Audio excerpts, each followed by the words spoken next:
تو پیغمبر نگراں 1400 سال پہلے پیغمبر فرماتے ہیں فقیل یا رسول اللہ من آبائہم المشرکین فقال اللہ من آبائہم المومنین، نہیں میں تو دیندار لا الہ الا اللہ پڑھنے والے گھرانوں میں پلنے والے بچوں کے بارے میں فکر ہوں۔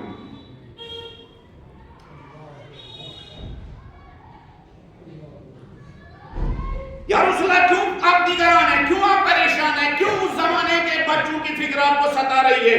فرماتے ہیں فکر یہ ستا رہی ہے لا يعلمونهم شيئا من الفرائض، وہ دین کا ایک فریضہ بھی ان کو نہیں سکھاتے ہیں۔ وَإِذَا تَعَلَّمُوا أَوْلَادَهُمْ، حالت تو یہ ہوگی، پیغمبر فرماتے ہیں اگر اب بچوں نے اپنی پاک فطرت کی وجہ سے کیا اپنی زندگی میں کچھ ٹائم نکالا دین سیکھنے کے لیے، اخلاق سیکھنے کے لیے، کریکٹر بلڈنگ کے لیے، کردار سازی کے لیے، خود سازی کے لیے، اگر بچوں نے اس کے لیے اقدام کیا اور وہ اسکول سے آنے کے بعد انہوں نے کوئی کلاس جوائن کی، فوراً ماں باپ روکیں گے بیٹا نہیں آپ کو ٹیوشن پڑھنے جانا ہے۔ ارے ایام خاتمے میں مجلس میں مت جاؤ بیٹا، تمہیں نیٹ دینا ہے، جے دینا ہے، ہاں آئی ایس کا ایگزام دینا ہے، فلان کمپٹیٹیو ایگزام میں شرکت کرنا ہے، مجلس میں مت جاؤ۔ مجلس میں جانے کے لیے بہت سارے بیکار لوگ پڑے ہوئے ہیں، تمہیں تو ایگزام دینا ہے بیٹا۔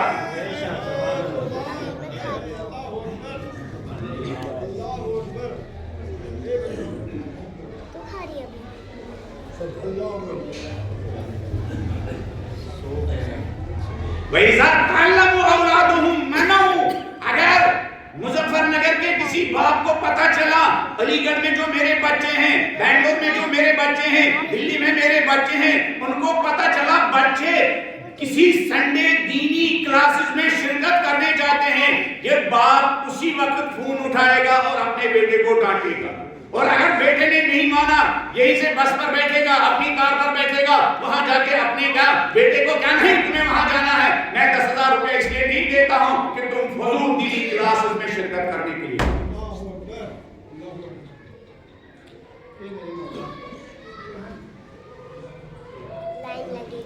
بلند آواز میں سلام کرتے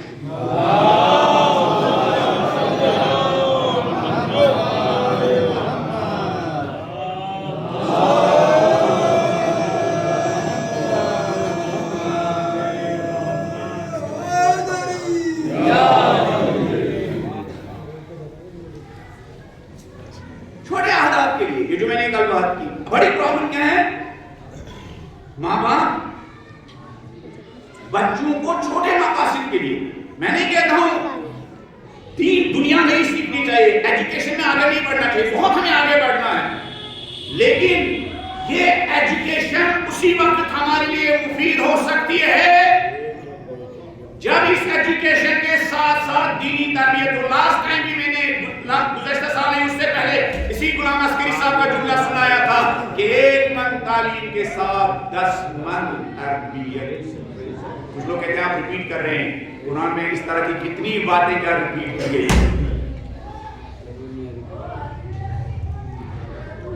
قوم کو جگانے کے لیے سال میں ایک مرتبہ بھی نہیں، روزانہ کچھ باتیں ریپیٹ کرنی ہے، ہے نا؟ تقویٰ کا پیغام ہر جمعہ کے پلیٹ فارم میں ریپیٹ کرنا ہے، کیوں؟ تقویٰ انسان کے لیے اتنا ہی امپورٹنٹ ہے جتنا آکسیجن امپورٹنٹ ہے، بلکہ آکسیجن اور تازہ ہوا سے زیادہ امپورٹنٹ ہے۔ اگر انسان اپنی زندگی میں خدا کو بھول جائے، خدا کو بھول جانے والا انسان کوئی بھی جرم، کوئی بھی کرائم کر سکتا ہے۔ گھر کی چار دیواری میں ماں باپ کو ستائے گا، گھر کی چار دیواری پر آدم کی بیٹی پر ظلم کرے گا، گھر کی چار دیواری سے باہر آ جائے گا، کرپشن کے ذریعے، چوری کے ذریعے، غلط ماں کے ذریعے، گٹیا ماں کے ذریعے خلق خدا کا کیا نقصان پہنچائے گا۔ خدا پہنچائے آدمی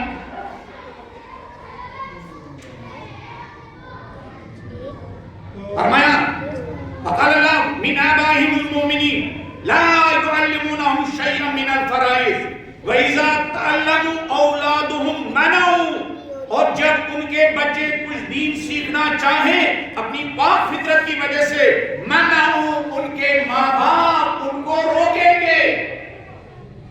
چھوڑو اس ماتم میں کیا کرنے جانا ہے, چھوڑو یہ مرثیہ پڑھنے کیوں جانا ہے.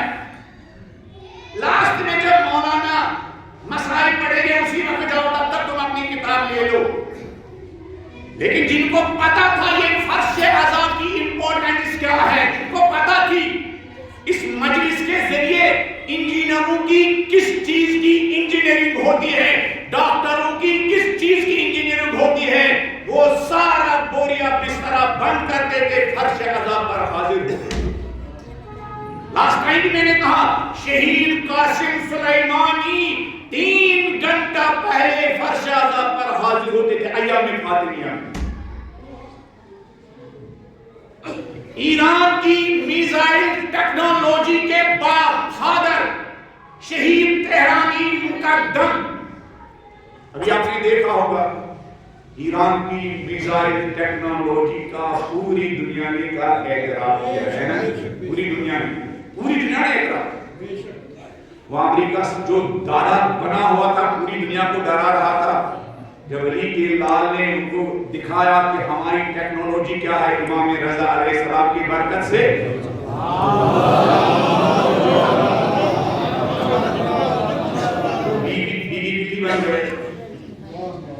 یہ ٹیکنالوجی کس انسان نے دی تھی؟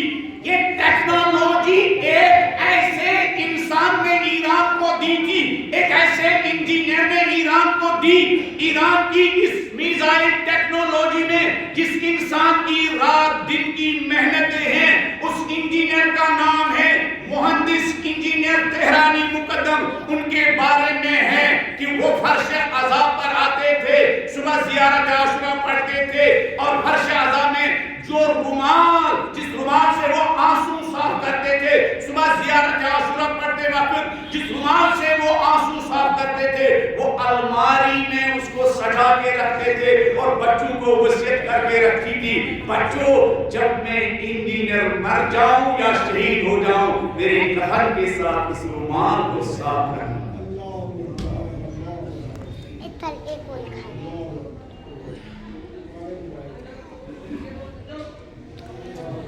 کسی انجینئر کو پتا ہے کہ نہیں, جس انجینئر کو پتا ہے اگر مجھے اپنے ٹیلنٹ کو خدا کے لیے, اہل بیت کے لیے اور خدا کے بندوں کے لیے استعمال کرنا ہے تو مجھے بی بی زہرا کے اس فرش عذاب پر غلام اور فقیر و مسکین و لاچار بن کر حاضر ہونا ہے.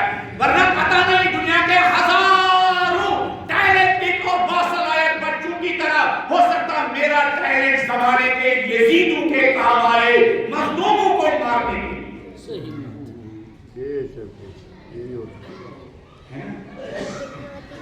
پھر اس فرش عذاب کی وجہ سے انجینئرنگ کیا ہوئی تھی. یہ انجینئر تہرانی مقدم کہتے ہیں ایران عراق وار میں مکتب شریعت, مکتب زہرا, مکتب علی, مکتب اہل بیت کے لیے صدر اسلام سے لے کر آج تک جن لوگوں نے اپنا آرام چھوڑا, اپنی رگوں کا خون دیا اہل بیت کی مشن کے لیے, ان تمام شہیدوں کے درجات بلند ہیں. ان تمام شہیدوں کو بی بی زہرا کی شفاعت اور اولاد فاطمہ زہرا کی شفاعت نصیب ہونے کے لیے بلند آواز میں سبحان اللہ.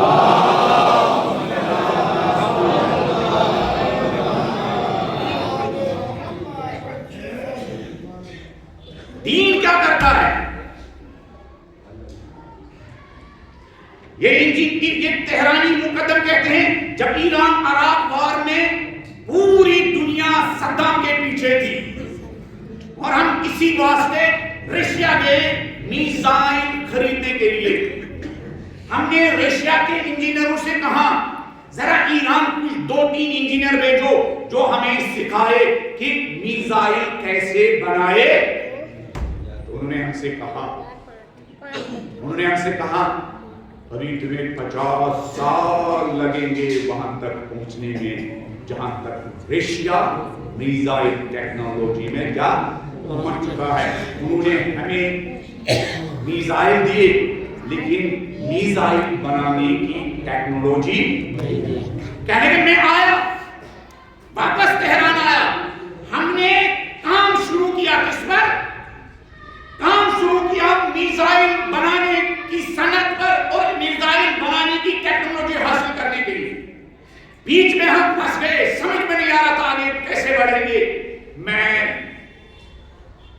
فرزند فاطمہ زہرا امام رضا کے روزے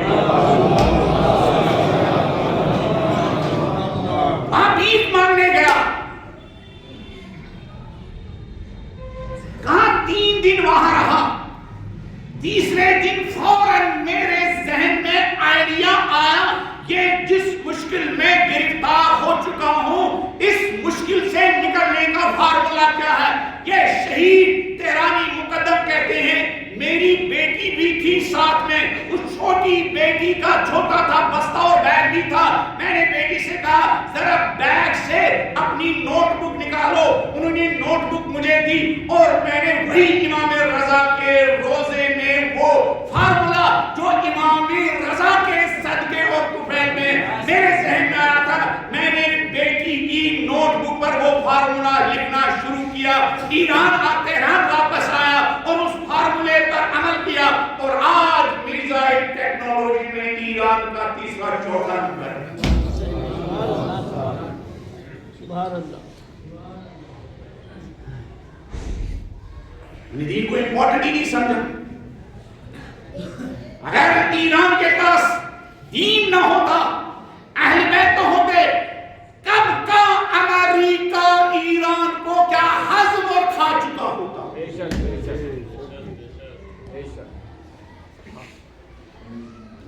پوری دنیا میں ایک طرف ایک چھوٹا سا 7-8 کروڑ کا ملک ایک پوری دنیا کے شیطانوں کا ویسا ہی پہرا جیسا نینوا اور کربلا میں یزیدوں ابن زیاد عمر سعد جیسے لوگوں کا پہرا. جس طرح وہاں باہر تھا 30,000 کے نردے میں تھے آج ایک چھوٹا سا ملک پوری دنیا کے شیطانوں کے نردے میں ہے. 40 سال سے 50 سال سے اہل بیت علیہ السلام کی طاقت کے صدقے معنویت کے صدقے روحانیت کے صدقے وہ ملک آگے ہی بڑھ رہا ہے پیچھے نہیں بڑھ رہا.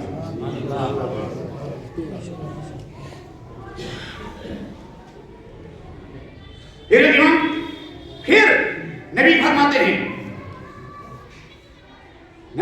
ہیں ان والدین کی پریشانی کیا ہوگی کہ لا يعلمونهم شيئا من الفرائض. وہ دین سے بچوں کو آشنا نہیں کریں گے دینی ذمہ داری سے بچوں کو آشنا نہیں کریں گے دینی اسٹیپل سے بچوں کو آشنا نہیں کریں گے. وَإِذَا تَعَلَّمُوا أَوْلَادُهُمْ مَنَعُوهُمْ. اور جب بچے دین سیکھنے کے لیے خود آگے بڑھیں گے پیرنٹس آگے بڑھ کر بچوں کو روکیں گے. بَرَزُوا عَنْهُمْ بِعَرَضٍ يَسِيرٍ مِنَ الدُّنْيَا. آخری زمانے کے ماں باپ آخری زمانے کے پیرنٹس بچوں سے صرف ایک چیز پر راضی ہوں گے کہ بچے جب تھوڑا سا دنیا کمائیں گے کچھ پیسہ کمائیں گے صرف اسی پر راضی ہوں گے دین سیکھنے پر راضی. انہیں آخری زمانے کے پیرنٹس کی پرابلم کیا ہوگی ان کی فکر بڑی کوتاہ ہوگی ان کی فکر بڑی چھوٹی ہوگی ان کا ٹوٹل ہم و غم کیا ہوگا دنیا ہوگا. وہ بچہ جو ان کو بڑا مکان بنا کے دے وہ بچہ جن کو شادی کے دن اسراف کرنے کے لیے 10-20 لاکھ روپیہ کما کے دے اس بچے سے راضی ہوں گے.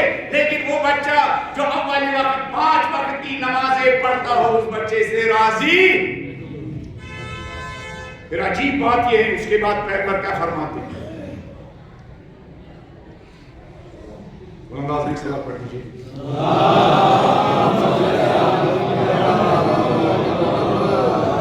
اس کے بعد پیغمبر فرماتے ہیں ان آخری زمانے کے مدت پرست پیرنٹس کے ساتھ ان آخری زمانے کے میٹیریلسٹ پیرنٹس کے ساتھ ماں باپ کے ساتھ ان آخری زمانے کے دنیا پرست والدین کے ساتھ میرا کیا ریلیشن ہوگا. وہ میرا نام لیتے ہوں گے فَأَنَا مِنْهُمْ بَرِيءٌ. میں ایسے نام نہاد کلمہ پڑھنے والوں سے بیزار ہوں.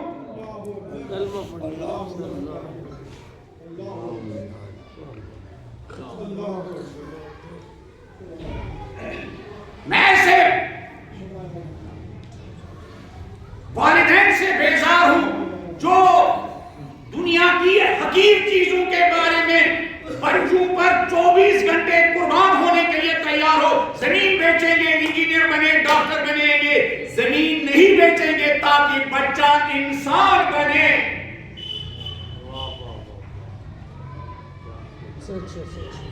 وَهُمْ مِنِّي بُرَّاء, اور یہ لوگ بھی مجھ سے بری بے کم کہوں گے, میں ان سے بری ہوں, اور وہ لوگ بھی مجھ سے کہوں گے بری ہوں. یہ ہماری کنڈیشن ہے, بالکل سیم ایسی ہی کنڈیشن, سیم ایسی ہی کنڈیشن. دین نہ ہونے کی وجہ سے یہ پرابلم ہے. اب منبر پر مجھ جیسا طالب علم بھی بیٹھتا ہے تو وہ بھی بیچارہ مجھ جیسا طالب علم فقیر و مسکین و لاچار, وہ سمجھتا اگر میں نے یہ حق بات کی تو نیکسٹ ٹائم کون رزق دے گا,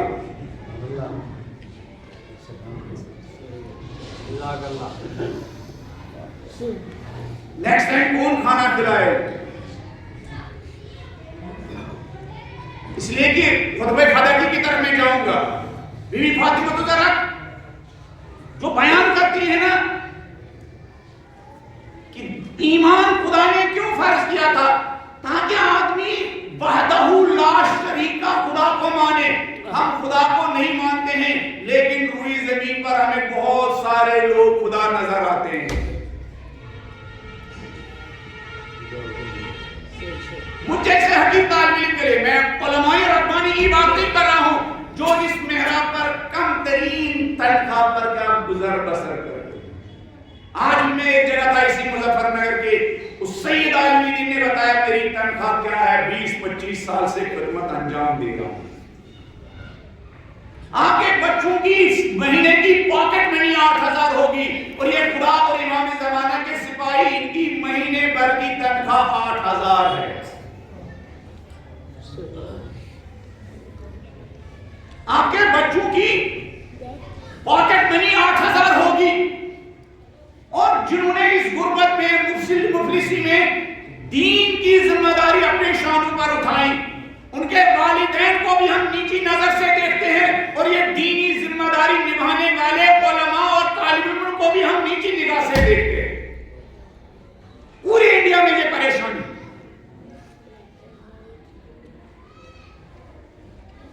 میں حق پرست علماء کی بات نہیں کر رہا ہوں, حق پرست علماء انہی کے صدقے جو کچھ ہے انہی کے صدقے ہیں.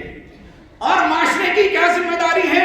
معاشرے کی ذمہ داری ہے کہ مجلس ختم ہونے کے بعد گھر میں بیٹھنا, دسترخوان بچھا, ٹیبل پر ہوا اور ہم نے تبصرے شروع کر دیے. ہاں, قومی مسائل پر ڈسکشن, قومی مسائل پر ڈسکشن یہی ہمارا مشغلہ ہو گیا. کرٹیسائز اور تنقید, رائے حل کیا ہے اس کی ہمیں کوئی فکر نہیں ہے. اگر اسی مظفر نگر میں گوشہ و کنار میں ہمیں وہ ذمہ دار افراد نظر آتے ہیں جنہوں نے کیا میدان میں اتر گئے ہیں اور غربت میں, سختیوں میں, پریشانیوں میں ذمہ داری نبھا رہے ہیں اور نبھانے کی کوشش کر رہے ہیں.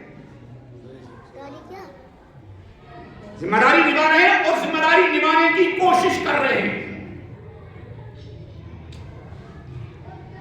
ہم اپنے مزاج کے مطابق کیا دین اور اہل بیت کو کیا ٹائم دینا چاہتے ہیں. جن دوستوں نے, نوجوانوں نے حقیق طالب علم کو بلایا, اس بار پھر ان سے غلطی ہو گئی ہے, مجھے دعوت دی. ایام فاطمیہ کے لیے ایک ایسا انسان آنا چاہیے منبر پر جس کے سینے میں واقعاً فاطمہ الزہرا اور بی بی کا درد کیا پیدا ہو چکا ہو. مجھے ایسا بے درد انسان آپ کو کیا کر سکتا. انہوں نے نہج البلاغہ کی کلاس رکھی, میں پہلے دن نہج البلاغہ لے کے آیا, نہج البلاغہ کے نوٹس بھی لے کے آیا. میں دیکھ رہا تھا کوئی رکے گا یا نہیں. خدا کے واسطے ایک آدمی بھی نہیں رکا. ڈسکس کیا کرنا تھا؟ نہج البلاغہ ڈسکس کرنا, علی کے خطبے ڈسکس کرنے تھے, علی کی باتیں ڈسکس کرنی تھی, علی کا درد ڈسکس کرنا تھا. علی نے اپنے ماننے والوں کے لیے جو کامیاب زندگی کی جو ڈیزائننگ کی ہے, جو منصوبہ بندی کی ہے, وہ منصوبہ بندی اور وہ ڈیزائننگ ڈسکس کرنی تھی. ایک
اسی لیے نبی نے فرمایا تھا انا وعلی ابا حاضر الامہ، انسانیت کے باپ تو میں محمد مصطفیٰ ہوں، انسانیت کا باپ اور درد رکھنے والا میرا وصی و خلیفہ علی مرتضیٰ، اور کسی کے سینے میں انسانیت کا درد نہیں ہے۔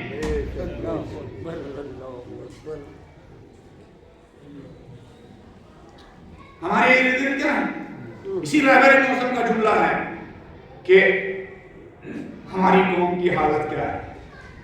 ان کا جملہ ہے ہماری قوم کی حالت یہ ہے کہ ایک انسان سمجھے کیا بستر عدالت پر لیٹا ہوا ہو، درد سے کرا رہا ہو، بیماری سے چلا رہا ہو، اور اس کے بالکل قریب میں ایک طاق پر ایک ماہر ترین ڈاکٹر کا ٹریٹمنٹ اور علاج اور نسخہ رکھا ہوا ہو، اور وہ اپنی غفلت کی وجہ سے، جہالت کی وجہ سے، نادانی کی وجہ سے اس بیماری کے ماہر ترین طبیب ڈاکٹر کے نسخے کے مطابق علاج کرنے کے لیے تیار۔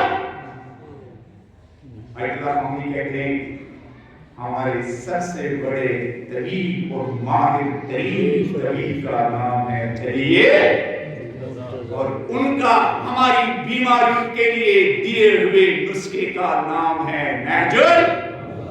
لیکن ہم اس بیمار کی طرح جس کے سرہانے ماہر ترین ڈاکٹر کا نسخہ لکھا ہوا ہو، لیکن ہم بیماریوں سے چلائے، پریشان ہو، اور اس نسخے پر عمل کرنے کے لیے کیا تیار نہ ہو۔ آیت اللہ ہم کہتے ہیں یہ وہ درد ہے جو ہر اس انسان کو ستا رہا ہے جو نہج البلاغہ سے آشنا ہے، جس کو پتا ہے نہج البلاغہ کی امپورٹنس ہے۔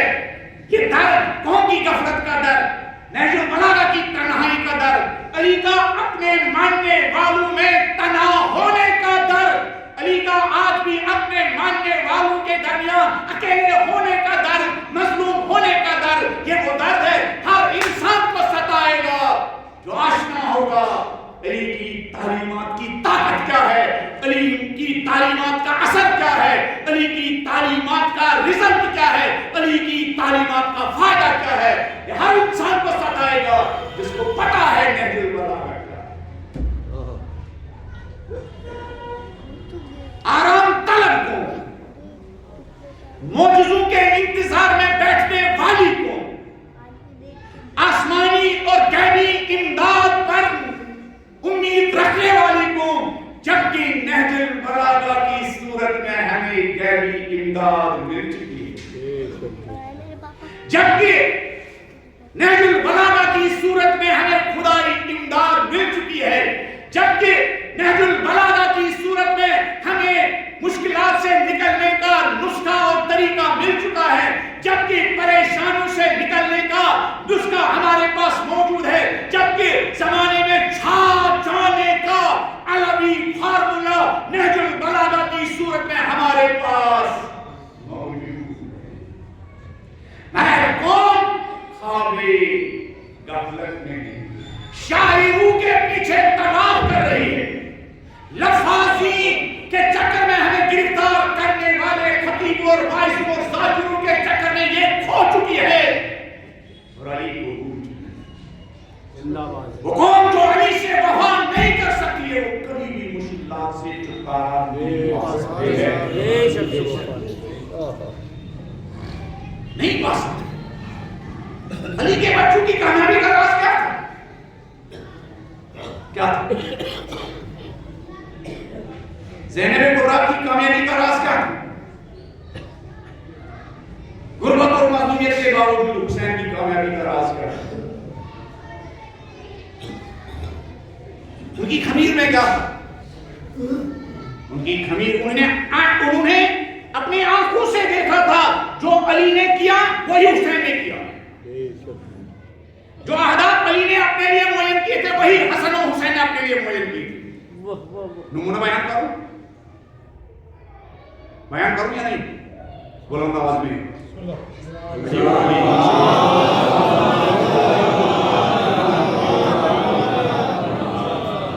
نعرہ حیدری،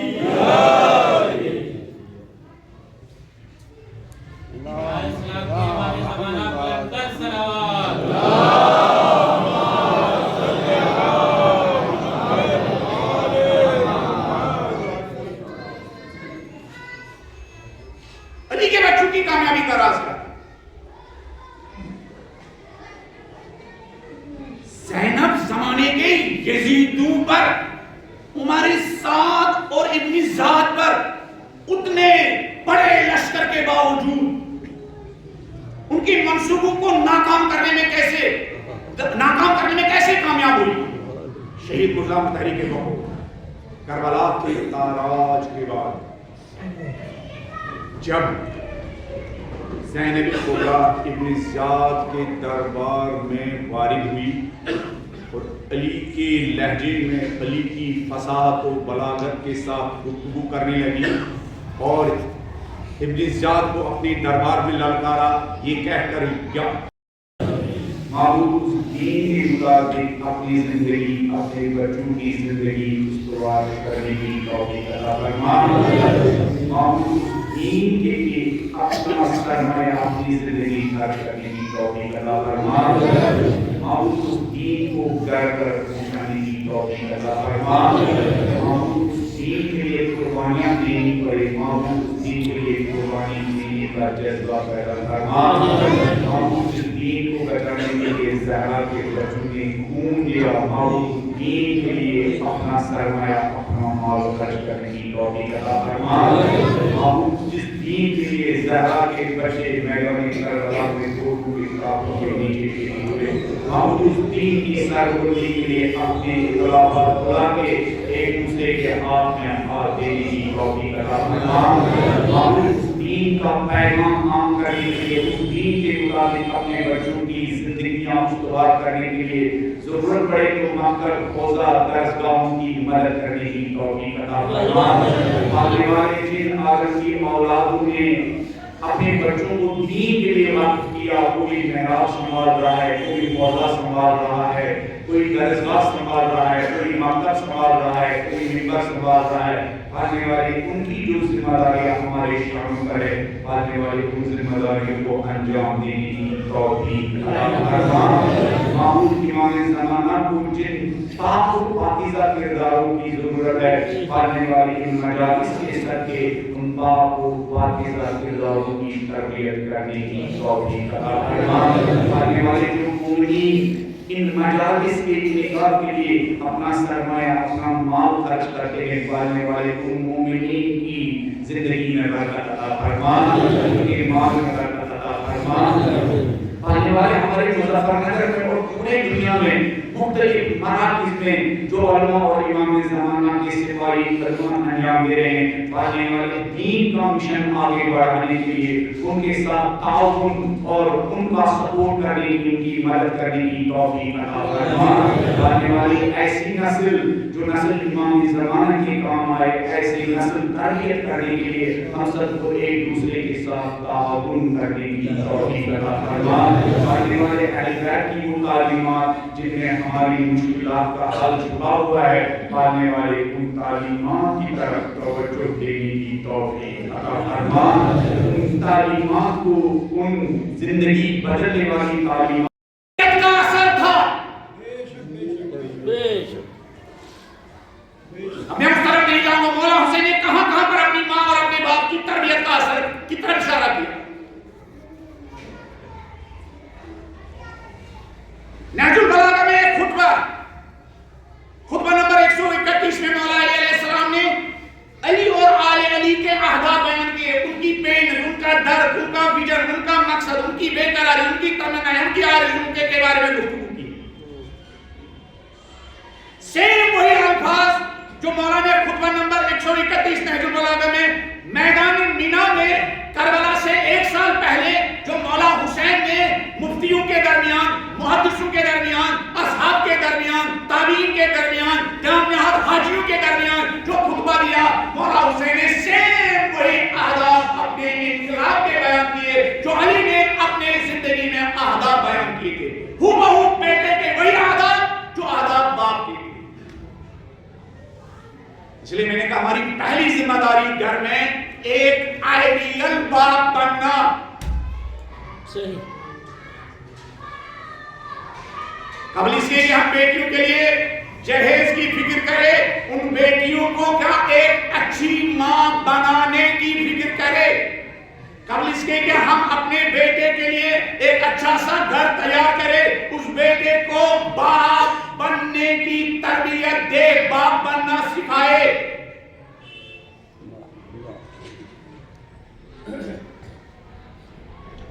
ورنہ آپ کے پورا سرمایہ ضائع ہو جائے گا۔ مولا علی علیہ السلام فرماتے ہیں نہج البلاغہ میں، بلنداز میں علی اور علی شان کی شبت پڑھتے ہیں،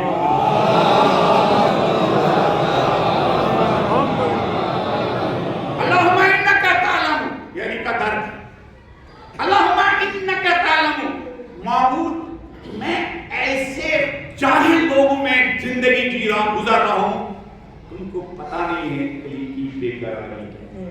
ایک امام کے لیے یہ تنہائی بہت بڑی تکلیف ہے، جب جن لوگوں کے درمیان وہ امام رہتا ہو وہ امام کے درد کو نہیں سمجھتا۔ امام اپنے ماننے والوں کے درمیان تنہا ہو، یہ تنہائی امام کو سب سے زیادہ ستاتی ہے۔ اس لیے مولا لوگوں سے نہیں کہتے ہیں، خدا سے خطاب کر کے کہتے ہیں اللہم انکا تعلم، معبود میں جن کے درمیان رہتا ہوں یہ تو مجھے سمجھتے نہیں، میری بے قراری نہیں سمجھتے، میرا مقصد نہیں سمجھتے، میری پینس نہیں سمجھتے، میرا ویژن نہیں سمجھتے ہیں، میرا مقصد نہیں سمجھتے ہیں۔ اللہم انکا تعلم، معبود تو گواہ رہنا، انکا تعلم انہ لم یکن الذی کان منا منافسۃ فی سلطان، معبود میں اور میرے بچے، یہ جو ان کا انقلاب ہے، یہ جو ان کی سٹرگل ہے، یہ جو ان کی کوشش ہے، یہ جو ان کا سعی و تلاش ہے، یہ جو ان کا خطروں میں کودنا ہے، معبود ہم میدان خطروں کے میدان میں اس لیے نہیں کود رہے ہیں، معبود ہم یہ جو بے قراری ہے، یہ بے قراری اس لیے نہیں ہے کہ ہمیں حکومت مل جائے، معبود ہماری بے قراری حکومت حاصل کرنے کے لیے نہیں ہے، اقتدار ہمارا مقصد نہیں ہے، کرسی ہمارا مقصد نہیں، معبود میں ایسے لوگوں میں گرفتار ہو چکا ہوں، وہ سمجھتے ہیں شاید علی کی کرسی کے لیے یہ ساری محنت کرے، یہ خطبے دے رہے ہیں، یہ گھر گھر جا رہے ہیں، یہ واز کر رہے ہیں، یہ مجلسیں پڑھ رہے ہیں، معبود لوگ سمجھتے ہیں شاید کیا میں یہ جو میری سٹرگل ہے، جو میری کوششیں ہیں، جو میں بیدار کر رہا ہوں لوگوں کو، شاید لوگ سمجھتے ہیں میں حکومت کے لیے، معبود تم گواہ رہنا، کرسی سے میرا کوئی بات نہیں، وَلَا اِلْتِمَاسَ شَيْءٍ مِّن فَضْلِ الْحُكَمِ وَلَٰكِن لِنُرِيدَ الْمَالِنَ مِن دِينِهِ، معبود میں علی تیرا بندہ اور میرے بچے، ہم سب کی ایک ہی بے قراری ہے، تیرے دین کی نشانیاں زندہ ہو جائے، چاہے تیرے دین کی نشانیاں زندہ کرتے کرتے ہمارے نام و نشان ہو جائے۔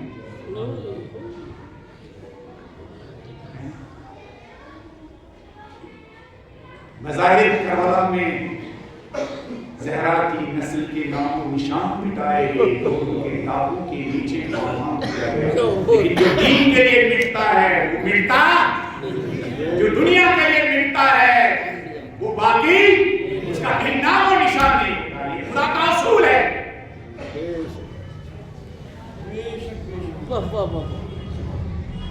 خدا کے لیے مٹنے والی نسل، دین کے لیے مٹنے والی نسل مٹتی نہیں ہے، اور دنیا کے لیے مٹنے والی نسل زندہ ہونے کے باوجود کیا مر جاتی، اس کا کوئی نام لینے والا نہیں ہوتا ہے۔ ہر طرف ہر جگہ نسل فاطمہ الزہرا کا چرچا کیوں ہے؟ اس لیے کہ کل بھی اور آج بھی اس نسل نے اپنا سب کچھ دین کے لیے، دینی نشانیوں کے لیے قربان کیا۔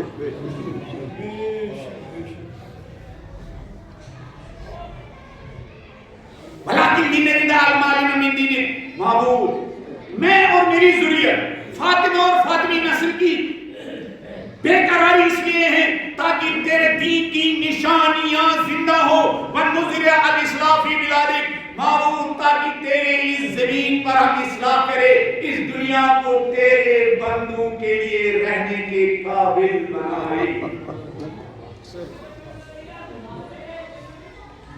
معبود ہم اصلاح چاہتے ہیں، تبدیلی چاہتے ہیں، یہ زمین، اس کا عدلانہ نظام، اس کا تعلیمی نظام، اس کا اخلاقی نظام، اس کا معیشتی نظام، اس کا رہن سہن کا نظام، اس میں ہم تبدیلی چاہتے ہیں۔ معبود تیری مرضی کے مطابق ہم اس زمین پر اصلاح اور تبدیلی چاہتے ہیں۔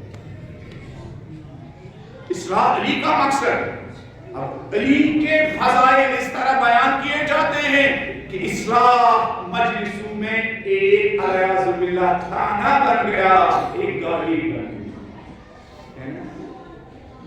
اگر میری بات کوئی خطیب یہاں پر آ جائے اور وہ یہ کہنے لگے اصلاح کرنے والا ایک طالب علم آیا تھا، نیچے سے کیا پورا مجمع جھوم کے کیا اس کو داد دے گا؟ بے شک اخبار تانا بن گیا، گالی بن گئی ہے اصلاح۔ والی جو کہتا میری زندگی کا مقصد، میرے بچوں کی زندگی کا مقصد، میری پریوار کا مقصد، پوری نسل علی کا مقصد، پوری نسل اور ذریہ فاطمہ کا مقصد اصلاح۔ پھر خطبہ مینا میں مولا کربلا سے 1 سال پہلے ان حاجیوں کے درمیان جب خطبہ دے رہے ہیں، جب بیٹے نے دیکھا کہ باپ کی زندگی کا مقصد کیا ہے، اس بیٹے نے وہی کیا باپ کا مقصد، باپ کی تمنا کو اپنی تمنا یہ بنایا۔ ورنہ آج کے زمانے کے پیرنٹس بیٹے سے کہیں گے موبائل زیادہ استعمال مت کیا کرو، اور وہ بھی کس حالت میں، ہاتھ میں کیا ہو؟ موبائل۔ آج ایسے ہی بچے، آج ایسے ہی ماں باپ ہیں، ایسے ہی پریوار ہیں۔ باپ ٹی وی پر IPL کا میچ دیکھتا ہو، بچے سے کہے بیٹا اذان ہو گئی ہے مسجد میں چلے جاؤ۔ کیا بات ہے، واہ!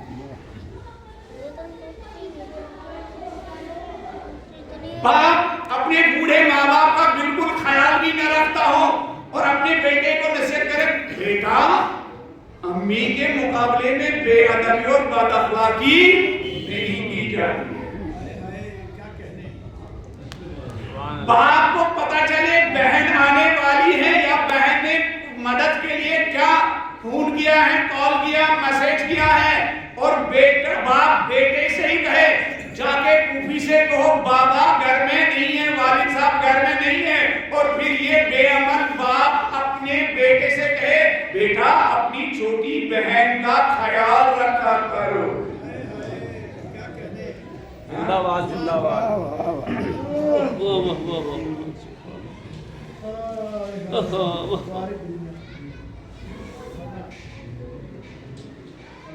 لیکن حسین نے اس باپ کے زبانی یہ آداب سنے، اس باپ کی زبانی جو رات کے اندھیرے میں عبادت میں بھی مصروف اور خلق کے خدا کی مشکلات میں جن بچوں نے دیکھا ہمارا باپ یتیم بچوں کو اپنے بچوں سے زیادہ پیار دیتا، جن بچوں نے دیکھا تھا ہمارے باپ نابینا لوگوں کے ساتھ اٹھتا ہے، بیٹھتا ہے، دسترخوان بچھاتا ہے، کھانا کھاتا، جن بچوں نے دیکھا تھا کہ مدینے کے یتیم، کوفہ کے یتیم، کوفے کے غریب بے سرپرست فیملیز کے لیے علی اپنے گھر سے راشن لے کے جاتے ہیں اور ان یتیموں کو اپنے شانوں پر بٹھاتے ہیں، اور پھر کیا ایک گھوڑا بن کر ان کو سواری دیتے ہیں اور بکری کی آواز نکالتے ہیں، اور پھر جب کمبر پوچھتے ہیں مولا ان یتیم بچوں کو کتنا پیار دیا، اپنے شانوں پر بٹھایا اور کمرے میں چکر لگا رہے تھے، بکری کی آواز بھی نکال رہے تھے، آپ بھول گئے تھے آپ کائنات کے امیر ہیں؟ کہا نہیں، میں نہیں بھولا تھا کائنات کا امیر ہوں، لیکن ان بچوں کی یتیمی مجھ سے برداشت نہیں ہو رہی تھی۔ جب میں نے ان یتیم بچوں کو دیکھا، یتیمی کے آثار ان کے چہروں پر نمایاں تھے، میں چاہتا تھا گھر سے نکلتے وقت ان کے وہ یتیمی کے آثار ختم ہو جائیں۔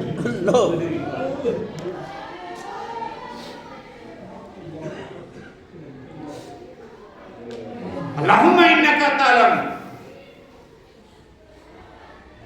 بی بی فاطمہ الزہرا کی بیٹی زینب کبریٰ نے کہاں سے سیکھا تھا یزیدیت کا مقابلہ کرنا؟ اپنی ماں فاطمہ۔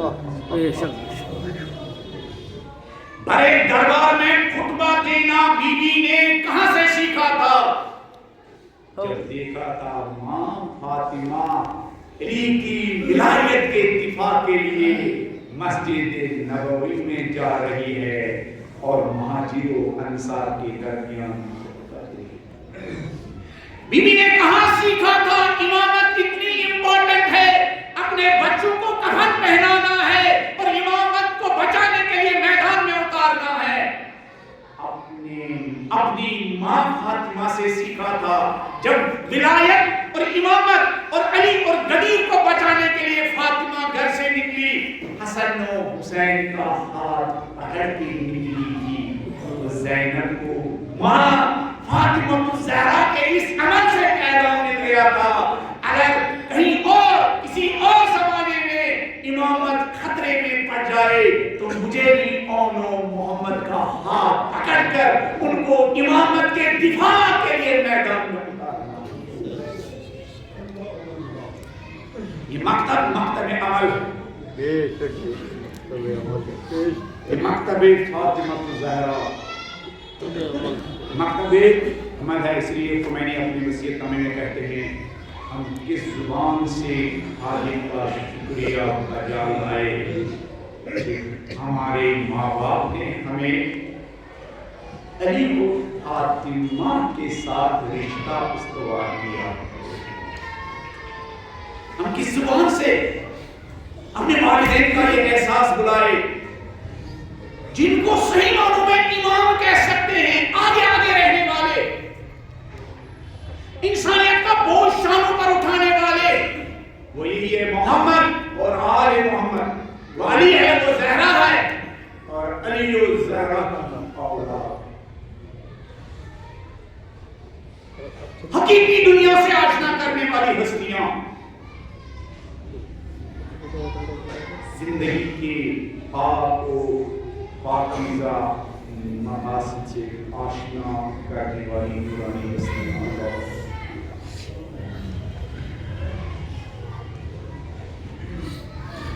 جنگ میں بھی، مشکلات میں بھی انسانیت کو سہارا دینے والی نورانی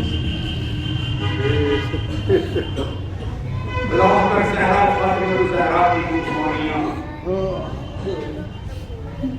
نسل فاطمہ الزہرا کی قربانیاں، نسل فاطمہ الزہرا کے احسانات.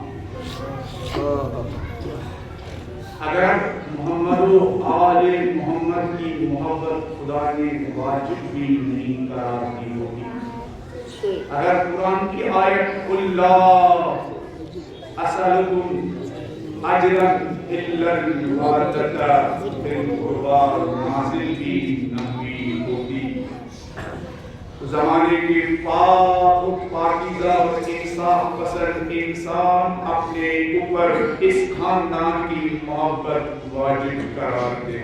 اللہ اگر قرآن کی آیت انما یرید اللہ لیذہب عنکم الرجس اہل البیت ویطہرکم تطہیرا نازل بھی نہیں ہوئی ہوتی، تو اس خاندان کا عمل کافی تھا ہمارے لیے کہ ہم اس خاندان کے ساتھ محبت کریں. اس خاندان اور اس ذریت کا عمل ہمارے لیے کافی تھا ہم اس خاندان کی عشق و محبت و الفت کو اپنے دلوں میں بساتے. اس خاندان کی بے دریغ، بے انتہا، بے شمار قربانیاں، خدمات، برکتیں کافی تھی کہ ہم اس خاندان کو صبح شام سلام کرتے، اور نبی کی طرح ہماری زبانوں پر بھی کافی تھا کہ ہم نبی کی طرح صبح شام السلام علیکم یا اہل بیت النبوہ ومعدن الرسالہ انما یرید اللہ لیذہب عنکم الرجس اہل البیت ویطہرکم تطہیرا. اللہ اکبر. لیکن نبی نے اس بات پر صرف اکتفا نہیں کی، نبی نے اپنے لاڈلو کو شاموں پر بٹھایا اور مدینے کی ایک ایک گلی میں ان کو سواری دے کر مدینے والوں سے کہا، مدینے والوں اس زہرا کی پاک و پاکیزہ اور قربانی دینے والی نسل کو نظر میں رکھنا، آشنا رکھنا، ان کی قربانیوں کو بھولنا نہیں. اللہ اکبر. اللہ کا نسل فاطمہ الزہرا کی قربانیاں.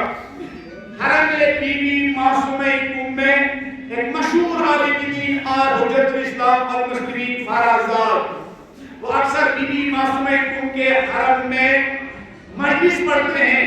ایک مجلس میں وہ بیان کر رہے تھے کہ میں اصفہان گیا. جس امام بارگاہ میں مجھے مجلس پڑھنی تھی، جب میں امام بارگاہ کے اندر جانا چاہتا تھا، ایک خاتون نے مجھے اشارہ کیا، قبلہ مولانا صاحب علامہ ذرا دیکھے کہ کوئی سیدانی ہے زار زار رو رہی ہے، آپ کے انتظار میں بیٹھی ہوئی ہے. میں قریب گیا، میں نے کہا خیریت تو ہے، آپ اس انداز سے کیوں رو رہی ہے زار زار؟ تو وہ سیدانی آئے فرزاد سے کہنے لگی، قبلہ کل جب میں مجلس میں آنے کے لیے حاضر ہوئی، میرا شوہر بھی تھا اور میرے 3 بچے بھی تھے.